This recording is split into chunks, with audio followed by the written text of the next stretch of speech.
Primer bloque en Sobre la Tierra, el programa de la Facultad de Agronomía. Ya están con nosotros en el estudio Juan Eduardo Suárez y Marta Bargiela. Juan Eduardo es reciente egresado de la licenciatura en Ciencias Ambientales y Marta Bargiela es docente de Química Inorgánica y Analítica de nuestra facultad. Juan y Marta nos van a hablar sobre la disponibilidad, el consumo y las demandas de agua dulce en nuestro país y de qué manera lograron calcular por primera vez para la Argentina la huella hídrica de la industria algodonera.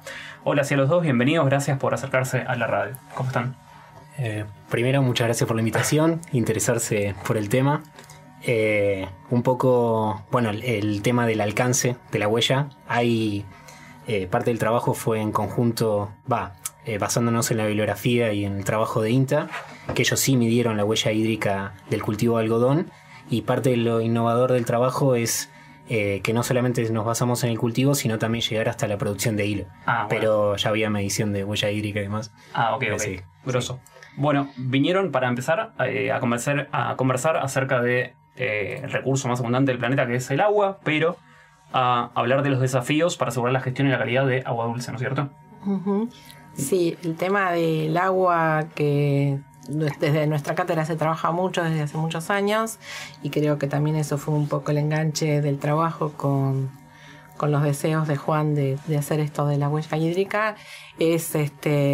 Tenemos una problemática de un recurso que, aunque parezca que es tan abundante, no lo es tanto en cuanto a agua dulce. Uh-huh. Y porque además el agua se usa para demasiados usos, y a veces no tenemos las calidades para todos los usos, y también no solamente se usa, sino que se utiliza como vehículo de exportación de desechos o residuos. Y también todo este juego de usos desde la agronomía, desde lo que es el consumo humano, desde lo que es la industria, y el ser usado como también transporte o vehículo de residuos, hace que que como recurso abundante no estén empezando a tener como una serie de problemas. Y me parece que entrar a poner bases del estudio del el impacto sobre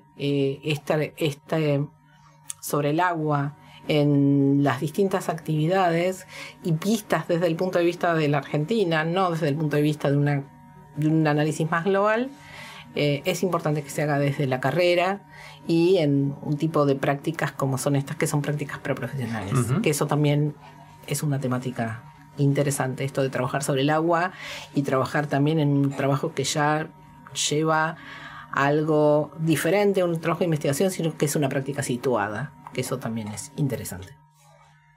Claro, a nosotros nos llamó la atención y nos gustó leer que había sido la primera vez que se determinaba la huella específicamente en un sector de la industria. Pero antes de meternos en eso que vos mencionabas, Marta, el tema de la Argentina, ¿cómo estamos respecto de la huella hídrica, de la escasez de agua? Mirá, el tema es que nosotros, si nos planteamos dónde estamos en este momento situados, parecería que no somos un país que tenía muchos problemas de agua. Tenemos el Río de la Plata con una cantidad importante de agua y que nos abastece, pero la Argentina no es así. La Argentina tiene una parte húmeda, pero un gran porcentaje de sus tierras son áridas y requieren de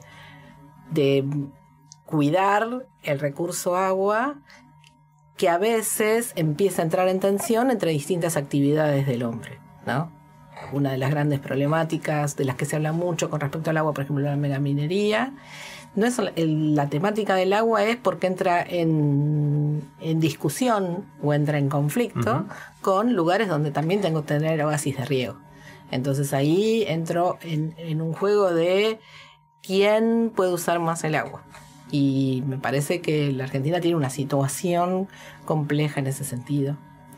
Y también el tema de los cultivos y el agua también es importante, aunque tenemos una gran cantidad de cultivos de secano que no necesitamos riego.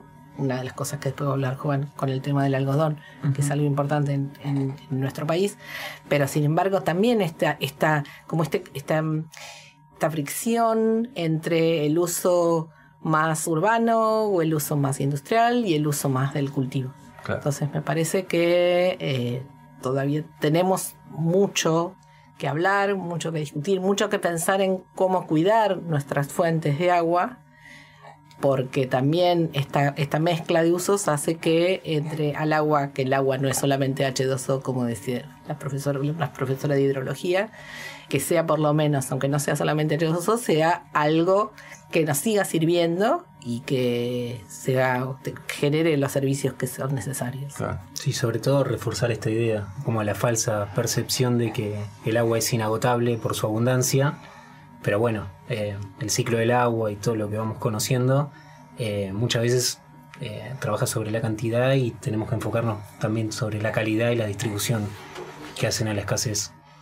Bueno, nos dieron un contexto bárbaro para meternos en el trabajo. ¿Nos querés contar, Juan, qué estudiaste? El trabajo básicamente surgió porque estoy en contacto por otras vías, más que nada comercial, con el sector textil. Es un sector que me interesa muchísimo. Surgió el contacto con una encargada de sustentabilidad de una industria textil, y ellos estaban trabajando con una línea de algodón reciclado. A su vez también nos enfocamos ahí, pero fuimos viendo con otras industrias y cómo eran los antecedentes y la situación en general. Y bueno, la idea del agua fue básicamente por esto, ¿no? Porque muchas veces hablamos de lo que decíamos, cambio climático, o está muy en boga el tema de la huella de carbono, y nos pareció que era un buen desafío y una forma de empezar el tema de una medición para esta línea, y para hablar de la sustentabilidad en una industria que tiene muy mala fama. Y que por lo general hay poca conciencia alrededor. Bueno, muchas veces hay estrategias de marketing y demás, y a mí nos pareció que era un buen desafío poder solidificar un poco más, al menos hacer una aproximación a cuantificar todo esto y el impacto. Bien. ¿Por qué decías que tiene mala prensa o mala...? Bueno, muchas veces, me acuerdo hace unos años que se hablaba de los jeans y cuánto dependía, no sé, eran 10.000 litros de agua, y se hablaba muchas veces, se asociaba con el agua. Bueno, hay trabajos ahora, si hablamos un poco, no sé hasta qué grado profundizar con la metodología, la Water Footprint Network, que es la organización por la que empezó con la huella hídrica, hace un montón de trabajos con respecto a lo que tiene una camiseta de algodón, un jean, detrás, ¿no? Todo el uso, no solamente directo, indirecto, sí. Y el consumo asociado, sobre todo con este alcance que para mí es la forma más interesante, que es desde la cuna, es decir, en este caso desde el cultivo. Lo ideal sería hasta la tumba, que es el postconsumo y el desecho, pero bueno, en este caso lo hicimos hasta la puerta, que es el hilo, la producción de hilo. Recién mencionabas la huella hídrica. ¿Podrías explicar un poco más qué es? Porque es como el corazón del trabajo. Sí. Bueno, básicamente lo que hace la huella hídrica es medir el consumo de agua que está apropiado en un producto o servicio. Hay dos metodologías muy fuertes, que son la Water Footprint Network, que fueron los que iniciaron el concepto, que venía de agua virtual, y después todo lo que tiene que ver con análisis de ciclo de vida y de la mano de las normas ISO, que lo encara de forma un poco distinta, y que se enfoca más en una cuestión un poco más local que global, y a nivel más corporativo. Nosotros elegimos la Water Footprint Network porque hace mucho más foco en el cultivo.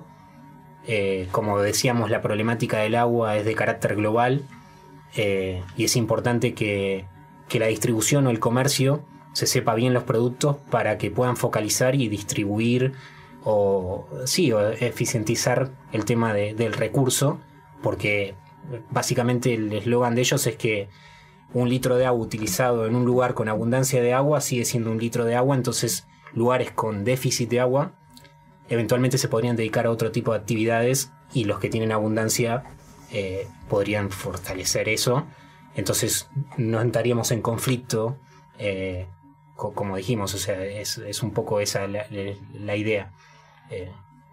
¿Y hablaste de distintos tipos de huella? Bueno, justamente esta metodología que utilizamos diferencia o mide el volumen de agua consumido en 3 tipos de componentes. Ajá. La huella verde, que es la principal distinción con respecto a la serie ISO, la 14046, que lo que hace es medir la apropiación de agua de lluvia o humedad que se incorpora al producto. La huella azul, que es básicamente la que es más popular en general y todo, que es como la superficial o subterránea que se apropia. Ajá. También es importante el tema de la temporalidad y la temperatura, que bueno, eso es otra cuestión, pero básicamente si se vuelca a la cuenca en periodos prolongados, eso también se tiene en consideración, o también en temperaturas distintas. Uh-huh. Y después con respecto a la huella gris, por ahí es un poquito más complejo, pero básicamente lo que hace es medir el volumen que es necesario para diluir un contaminante. Generalmente se utiliza un contaminante crítico como para tener una aproximación. Lo ideal es medir todos los contaminantes, pero se hace una buena medición, una aproximación con un contaminante crítico. Bien, como que se pueden sumar todas para saber... Sí, después eso te da, la suma de estos 3 componentes te da una huella hídrica total. Bueno, un poco dentro de este marco que está buenísimo, me gustaría pasar a los resultados, ¿no? Ahora sabemos lo que es la huella. Bueno, un mini resumen eran estas 2 líneas. Particular nos basamos en una empresa que tenía esta línea de algodón reciclado. Ellos lo hacen a través de retazos de tela que están previamente clasificados, que sean 100% algodón y clasificados por color. Esto eventualmente a priori lo que hace es ahorrarte el cultivo, digamos, y la tinción, que después obviamente es un proceso crítico en cuanto al hilado. Y lo que hicimos fue contrastar o ver las 2 líneas, una de algodón virgen y algodón reciclado. Uh-huh. Hicimos la medición de ambas y lo que pudimos llegar al resultado es que es sustancial la cantidad de agua que nos ahorramos con la línea de algodón reciclado. Sí. Bueno, ahora yo no me acuerdo de memoria los números, pero lo buscamos. Ahí aprovecho para preguntarte, hacer la huella completa de estos 2 materiales implica hacer el seguimiento. Dijiste no hasta la tumba viejas con todo, ¿no? Bueno, esto sí. Esto es una primera aproximación. Hay muchas cosas para profundizar, pero lo importante es también tener una unidad de referencia. O sea, la línea de algodón reciclado con respecto a la de algodón virgen no mantienen las mismas características. Ajá. O sea, el algodón, una vez que es desfibrado y que vuelve, no tiene las mismas elasticidad y particularidades. Entonces lo que se hizo es mezclar con fibras de poliéster reciclado para llegar a la misma calidad de ambos y tenga sentido comparar las 2 líneas. Ah, ok. O sea, se afecta mucho la calidad cuando... Sí, o sea, por lo general, al menos tengo entendido que en otros países ya se hace, pero acá al menos si no se mezcla, no se llega a productos, sobre todo de índole indumentaria y demás. Sí, con relación a trapos o algún tipo de utilización más industrial, tal vez. Ah, mira vos. Así que la idea de llevarlo era, claro, llevar algo relativamente análogo, parecido, como para lograr tener una referencia y una comparación. Volviendo a los resultados, el total de la línea de algodón virgen es de 2.825 litros por kilogramo. Por ahí, fuera de contexto, no nos damos cuenta, pero comparado con la de reciclado es de 13,8, para que nos demos cuenta. O sea, sustancialmente. Que sean 2.000 y pico de litros de agua por kilo de algodón. De hilo con la mezcla. Es decir, con un 75% de algodón virgen o reciclado y 25% de poliéster. A su vez, hay muchas cosas que contar el trabajo, pero todo lo que es nosotros dividimos para poder abordar el trabajo en una fase de cultivo y una fase industrial. En cuanto a la fase industrial, todo lo que tiene que ver con el poliéster, se logró conseguir la mayor cantidad de información, que eran certificados de Global Standard, lo que nos hacían era asegurarnos que, bueno, era limitantes químicos, que haya sido el material reciclado realmente así. O sea, son certificaciones. Entonces ahí pudimos ver el tema de cómo se daba el reciclaje mecánico en el poliéster y llegar por datos bibliográficos a una huella de ese porcentaje del poliéster, claro. También hay cuestiones que son para explorar, por ejemplo, el tema de cuánto peso tiene la huella verde. Representa alrededor del 90% de lo que tiene que ver con la línea de algodón virgen. Eso era las aguas superficiales. El agua de lluvia. Agua de lluvia. El agua de lluvia. Eso por ahí es lo que genera... la verde, perdón. Sí. Pero no, por ahí yo me confundí. No, yo me confundí. La otra era el azul. Sí. Bueno, y después el componente azul, para que tengamos también en referencia que otras cosas también se pierden, es que la mayoría de los procesos son en seco, pero hay una cámara de humedad que también la tuvimos en consideración para el tema del tratamiento del algodón. O sea, las fibras para que puedan... Para que no se seque. Para torsión, para que no se seque y tenga las mismas características, se trabaja con una cámara de humedad. Esos son circuitos abiertos que el agua se pierde. Entonces también lo consideramos, esos en las dos líneas. Pero después hubo cuestiones que tengan que ver con el tema de la dilución de los contaminantes. Eso también no solamente es gris, sino que eso también formó parte del consumo de agua del componente azul, y eso no se, en la línea reciclada no se tuvo en cuenta. O sea, no es un componente que no se sumó. O sea, que nos ahorramos. Bueno, impresionante la cantidad de información que recolectaron. Parece un montón, ¿no? 2.000 litros de agua por kilo, ¿no? Bueno, pero vos pensás que estás haciendo crecer el algodón, entonces todo el cultivo tiene un gran consumo de agua, y además los procesos de tinción también llevan a una necesidad de agua. Ahí sí trabajamos con información que nos dio la industria, y es como el punto. O sea, así como en la fase agrícola nosotros no tenemos riego, casi siempre se trabaja con secano, entonces por eso es muy importante el agua de lluvia. En la fase industrial, el proceso más importante, además de la cámara de humedad, es el proceso de tinción. Y ahí es donde está la discusión de cómo poder plantear, cuando uno vea esta huella, bueno, es decir, cómo yo puedo bajar estos niveles, cómo los puedo trabajar el tipo de colorante, que también puede ayudar a que yo necesite usar más o menos agua. Lo interesante de la huella hídrica es el tema de que es un indicador, ¿no? Y bueno, y nos va a dar información para decisiones. Y además, en este caso, trabajando con datos bibliográficos hechos por el INTA en la parte del cultivo, que trabajaron con otras, trabajaron con algodón, pero por ejemplo para la fabricación de gin, y con toda la información que pudimos tomar de la industria, hicimos lo hizo más Juan, yo dirigí nada más, lo fui siguiendo. Lo que se hizo fue un camino que es todo en la Argentina, desde el cultivo hasta el hilo, que también es importante, que es un trabajo que no se hace con datos de otros lugares que pueden, o movilidad, también todo dentro de la Argentina se hizo, y eso también es sumamente importante. Sí, eso... perdón. No. Que estaría bueno aclarar por el tema de que lo que hablamos de la mala fama de la industria y todo, era algo que debatimos, y que, bueno, el tema de la situación actual en la industria y cómo por ahí este tipo de medidas se toman desde aspectos de que, bueno, cuánto le va a salir a la empresa o qué problemática tiene. Sí.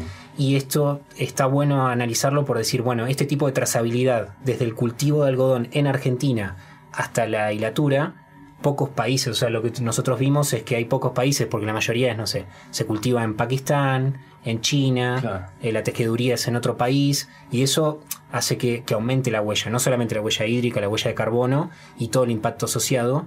Entonces, ahora que no es solamente una cuestión de imagen que eventualmente esta empresa u otras pueden usar, también es un tema de apertura de nuevos mercados. Cada vez la financiación tiene en cuenta este tipo de cuestiones. Uh-huh. Por ahí la agenda de Argentina es lo que debatíamos. La inmediatez nos lleva a por ahí toda la cuestión ambiental o de huellas no esté tan de moda, justamente ahora que uso la palabra. Sí. Pero bueno, son restricciones a otros mercados, y que puede ser una ventaja competitiva que utilice esta empresa u otras para poder afianzarse y poder vender mejor sus productos. Claro. Bueno, se nos está acabando el tiempo de la entrevista.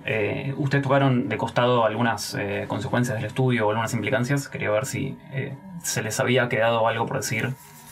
Vos tocaste algo, Marta, pero no sé si querías complementar. No, yo lo que quería contar o plantear, bueno, ya no como profesora ni directora de este trabajo en especial, sino ya como directora de la carrera, que este trabajo es una práctica preprofesional hecha y derecha, como un montón de prácticas preprofesionales que se están haciendo en esta carrera y que ayudan, por un lado, a que los alumnos entiendan que el tema de la gestión, porque esto es mucho trabajo de gestión, el tema de gestión en nuestra carrera se da, en la carrera de Ciencias Ambientales se puede plantear, o sea, está el vocabulario, están las herramientas para poder generar esta discusión. Habrá que ir a buscar otros cursos y además que el tema del trabajo de las prácticas preprofesionales para que los alumnos se reciban es un buen camino y esto es un ejemplo bastante interesante de que es un buen camino. Y me parece que era importante también traerlo desde este punto de vista, desde el punto de vista más pedagógico, desde el punto de vista más de la carrera, que no solamente tiene que ser un trabajo de investigación, acá era mucho trabajo de bibliografía, mucho trabajo mucho encontrarse con que el productor no te va a dar los datos, entonces vos tenés que generalizar en función de los datos que tenés, que la industria tampoco te los va a dar, pero vos vas a tener algunas herramientas como para trabajar y que se puede hacer algo que genera una base que no se estaba dando en el país y que después esto puede servir para seguir haciendo pasos hasta una certificación. Y que me parece que eso es importante porque se dan las herramientas. Chicos, muy interesante. Muchas gracias por venir. Nos quedamos sin tiempo, pero los esperamos de nuevo. Ojalá haya más información y nos veremos prontito, ¿sí? Dale. Muchísimas gracias a ustedes por invitarnos. Gracias por invitarnos. ¿Vamos a un corte?